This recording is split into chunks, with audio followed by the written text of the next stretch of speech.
Thank you, Senior Concert Band. We will now hear from Katrina Ianella, a Year 9 student representing the junior school, who will reflect upon the memorable experiences of Year 7 to 9.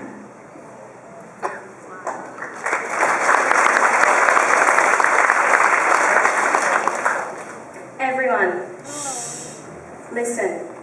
Can you hear that? That's the sound of your frontal cerebral lobe processing information.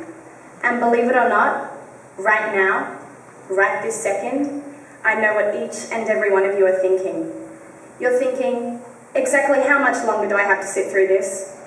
Well, approximately 4 minutes and 37 seconds. So sit back and relax. And try to imagine you have some air conditioning in here. Where has 2010 gone?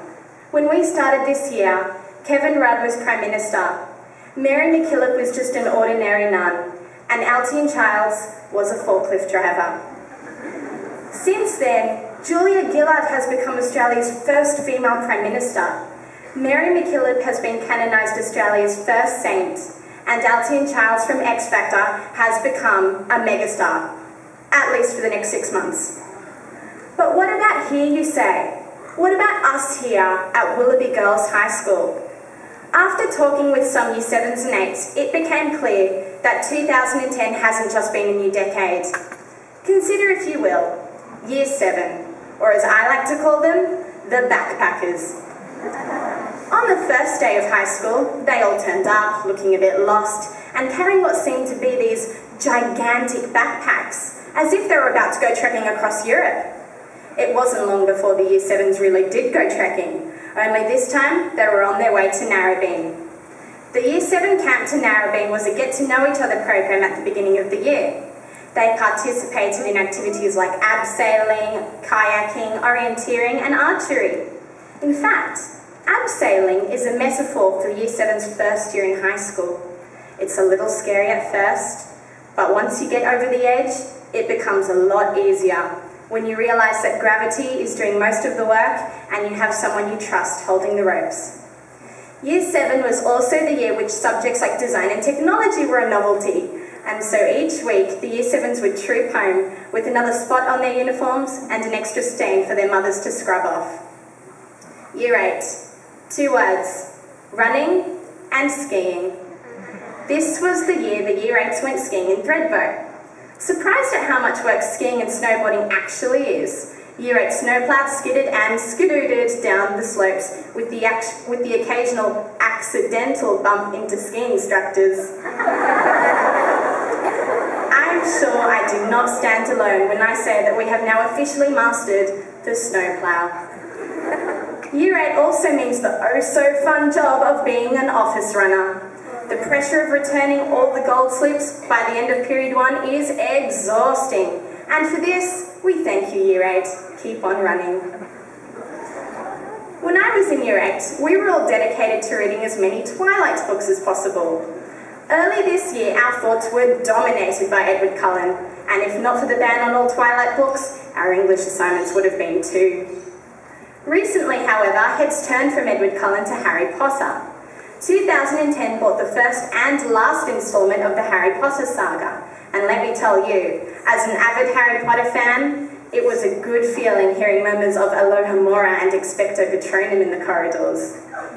And now, Year 9, also known as the Surfers. Some weeks ago, Year 9 all went to surf school at Manly Beach, and I'll tell you now, we were so excited to get a tan and surf the waves in our brand new bikinis, only to find that the teachers had organised bright, red, undersized rashies for us to squeeze into. I'm sure you all know exactly what I'm talking about, and for those of you who don't, get ready Year 7 and 8. Despite the rashies, we were still able to have a great time with relays on the beach, kayaking and body surfing. So there you have it, Year 7, 8 and 9, the backpackers, the skiers and the surfers. Year 9 was also the year we entered the computer age and were presented with our very own laptops. Since that day, we have frequently heard comments like, "Girls, put your laptops at 45 degrees," whenever a teacher desperately tries to get our attention. The laptops have provided a unique learning opportunity Because now, whenever we have a question we need answered, we can just Google it. For some of us, the laptops have been the first one we have ever owned, and to our surprise, we found that they can even be used for schoolwork. As the end of the year approached, so did our yearly exams. For Year 9, that meant 5 days straight of agitation, trepidation, and examination. I can still remember the sweet sound of the teacher's voice saying, "Pens down," for the last time. And like Chilean miners, Year 9 emerged from those exam rooms. We stepped into the sunlight, smelt the sweet air, and kissed the ground. Our last exam was modern history, and now all our exams were history. Which brings me to today. Here we all are, assembled in this hall. Would everyone please look at that wall? Now look at the ceiling. Even look at the floor. This is your school. But it's not the bricks in that wall, or the paint on that ceiling, or even the beautiful grand piano behind me which makes this school. It's all of you. This is where we have spent our most formative years. It is in this school where we have made unforgettable friendships. It is in this school where we have anguished over our NAPLAN exams. And it is also in this school where I lost my favourite headband in the girls' toilets. Call me sentimental or even corny, but I'm optimistic and I'm really looking forward to next year. I'm looking forward to the Year 10 camp, the formal, eventually getting to wear the senior uniform, and of course, the school certificate. But most of all, I look forward to sharing 2011 with all of you, the teachers and students of Willoughby Girls High School. So I say to you, 2011, bring it on.